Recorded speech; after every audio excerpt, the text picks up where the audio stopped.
Professor Alfaro, welcome. You have quite a remarkable job. You're highly regarded. How do you describe what your position is at the Harvard Business School? Thank you very much for the invitation. I am a professor at Harvard Business School. I have taught in many programs by now, and I continue to be engaged in many programs. In fact, tomorrow I have to go and teach executive education, where we have a group of executives from China. They have been coming during different weeks, and they're here for their final week to complete a program. That's our executive education.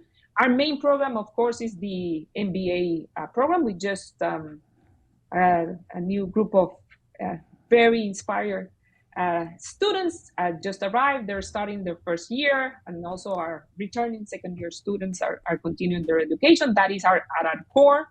I am teaching a course that takes them abroad to many countries. In particular, this year I'm taking them to Sao Paulo, Brazil.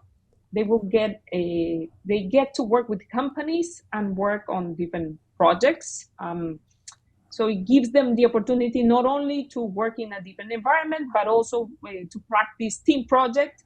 As we all learn, as we grow older and advance in our careers, that is the hardest thing of a job, managing people and working with partners, but it's also key for successful enterprises. So we teach them, and we give them some tools, but also there are certain things in life that is just you practice and improve, and so that's what we're attempting to do. And then the other part of my work is research, write papers, present to colleagues, in seminars, in conferences, and try to advance, if you want, the knowledge on different topics. In particular, I'm an economist, and so I have engaged in topics of international economics, trade, foreign direct investment, sovereign debt. So what does your week look like then? How much are you spending as a lecturer? How much are you spending doing research? How much time do you spend with the interaction with people like me for interviews? There has to be sort of a breakdown. And I imagine that you have a department that you're running as well, so you have staff. So how does your week kind of break itself out? I have my heaviest teaching allocated in a semester. I prefer it like that because when we're teaching to students, then the day is not only prepare classes and go in the classroom, but also office hours and helping students. And so I prefer that type of allocation. So some other people have different preferences, but I prefer that one. That also tends to happen in what we call the spring semester. Me being from Costa Rica, it's not really spring, it's winter. And so I also prefer to concentrate my teaching during the months of winter and spring, because as you know, it gets a little bit hard to travel, like if flights get canceled, so on and so forth. So I prefer to stay in Boston that time, and then I am teaching, engaging with students, and also attending seminars and interacting with faculty. I tend to use the fall semester, which is this one, to visit conferences and work on my research. So in particular, this year, I'm planning to visit Mexico and Switzerland for research purposes. I also have a co-author from the Bank of England, so I try to concentrate a lot of research during the fall, but it is also time to dedicate to administratives. We have to work on promoting colleagues, hiring colleagues, and some other administratives. So I tend to do a lot of that during the fall. Wow. So you are the Warren Alpert Professor of Finance. What does that designation mean? Well, in my particular case, the person who endowed my chair, he passed away. So I don't have a lot of interactions. But for other colleagues, the person is alive and they actually get to talk and share the research. The person who gave me my chair, I don't know if you know, he also donated money for the Brown Medical School and also in other schools. He was someone who didn't have children, and so he engaged a lot in philanthropy. So that's then that's my endowed chair. And as I said, in my particular case, I don't get to spend a lot of time with him. So when you were young, let's say in sort of secondary school education, you indicated you're from Costa Rica. Did you say, I know what I want to do when I advance my career out? I want to be an economist and a professor at Harvard Business School. Did you have that vision, or how did you get from where you started to where you are now? I did want to be an economist from a very young age, and I agree that's bizarre. Yes. But very young, I wanted to be a dentist because the person who taught me how to skate was a dentist, but I'm talking 5 years old. Then I realized I don't do blood very well. And then very quickly, I changed to economist. But to be fair, it's because my father is an economist and he does statistics. Well, so he passed away as well. Was your father a great storyteller the way that you are, and he could make economics seem like it was the most fascinating profession in the world? And is that what triggered your interest? My father loved history. And it's interesting because he loved to read about World War II. And I say it's interesting because Costa Rica, although we did declare war to Germany, it was not something that kept the Germans awake at night. And he also loved math. And so when you like history and math, you're an economist.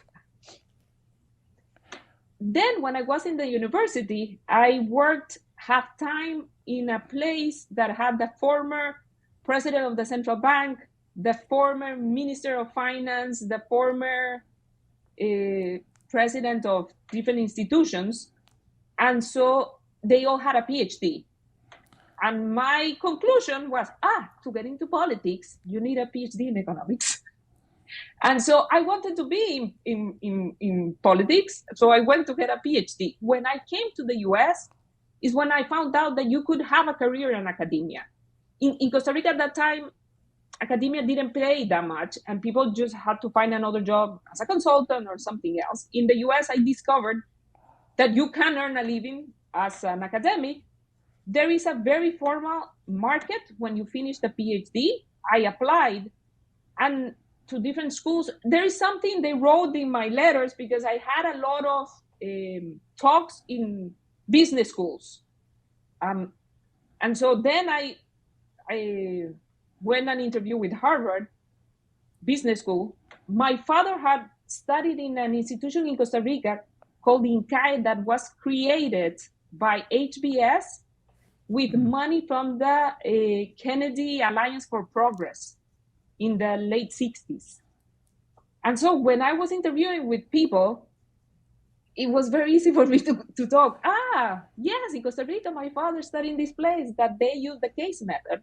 But also, it was just after Intel moved to Costa Rica in 1994.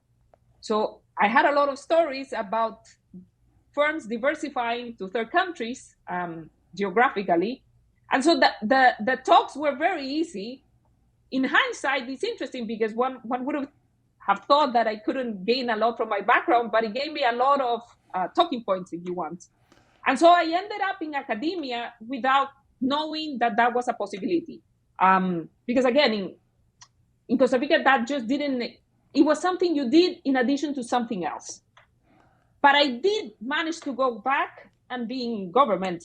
So I don't know, you know, I was Minister of Planning in Costa Rica, 2010 to 12, for our first woman president. Wow. So just to confirm, you got your PhD at Harvard Business School and then went back to Costa Rica? No? So I got my PhD at UCLA. I started to work at Harvard Business School in 1999. I got tenure in 2010 to 12. I took a leave of absence to go and work for the Costa Rican government as Minister of Planning. And then I came back. Was that a fulfilling experience? It was a very interesting experience. You work a lot. At least in my country, it's a little bit underpaid because you do work a lot. There is this view that people in government don't work. And I remember when I was going thinking, well, I was an academic. I have burned the midnight oil. I can do this. But it's different because it's intense in a different way. Because you have to talk to people. We're a democracy and they elect you. And so you have to go and you're accountable. But and then you also have to do the work. And so it would end up that my day would be filled with meetings, and it was at night that I'm like, okay, let's think, what is it that we're gonna do? So it was very intense. At times it's not very like you work a lot and perhaps it's unappreciated, but probably that's not the reason why you should do it. I left because after 2 years of leave of absence, you lose tenure. And Costa Rica is not like US and Canada that you hit the conference circle and you make a lot of money. I would need to figure out what is it that I would do. But mostly because my daughter was very little. She was 6 years old. And Costa Rica is a small country and your life becomes public. And I think every politician knows and is well aware that their life is public, but perhaps is not willing to accept that the life of their families are also public. And I don't think the families should be public, but my country is a very small country. So I went back, but as a friend who was minister and had been minister many times, he would tell me, you work a lot. It is unappreciated. Half of the people think you're corrupt. The other half of the people just insult you. And you know what's the worst thing? I'm like, what's the worst thing? That you will want to do it again. Do you? I would want to go, but not yet. I now need to pay for a college. And I don't know if you know this. College in the US is very expensive. Yes. So for a young person who would be watching this interview right now and they're going, I want to be like you, what would you say is the most important characteristic that you have that propelled you forward to be able to have success in your career?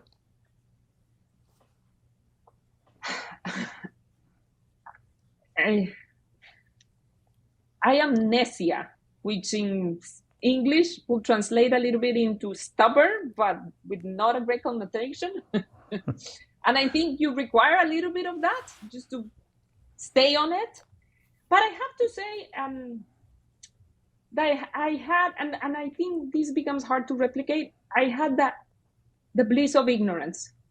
And I know that sounds weird, but I just didn't, I grew up in a place, and this is to both my parents, that I could be anything. I could be anything. And I believed it. And so I never thought there were limits. I later found out in life there are limits, but I guess I found out later, not when I was in high school, not when I was in college.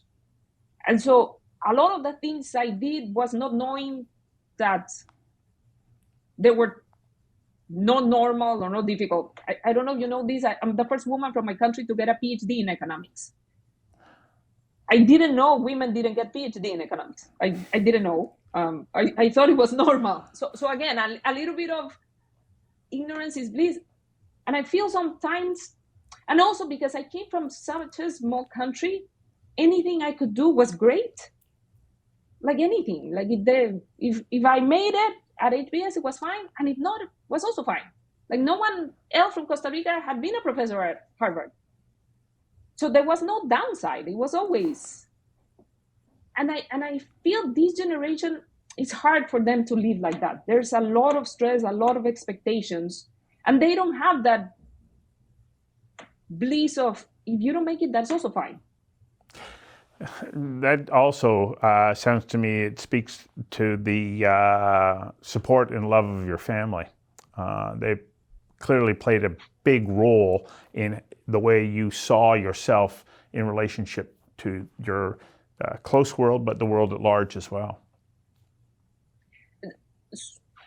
As I found out, Costa Rica is not, as I said, my parents never, if anything, I think they expected more of us. My sister, I have an older sister, than sometimes of my brother, but I think it's just because my brother got them older. And they were an interesting combination. My mother who has a degree in math and was a principal in a school, is unconditional, but unconditional in a way that I don't think I am with my daughter. Like anything you want, she would do.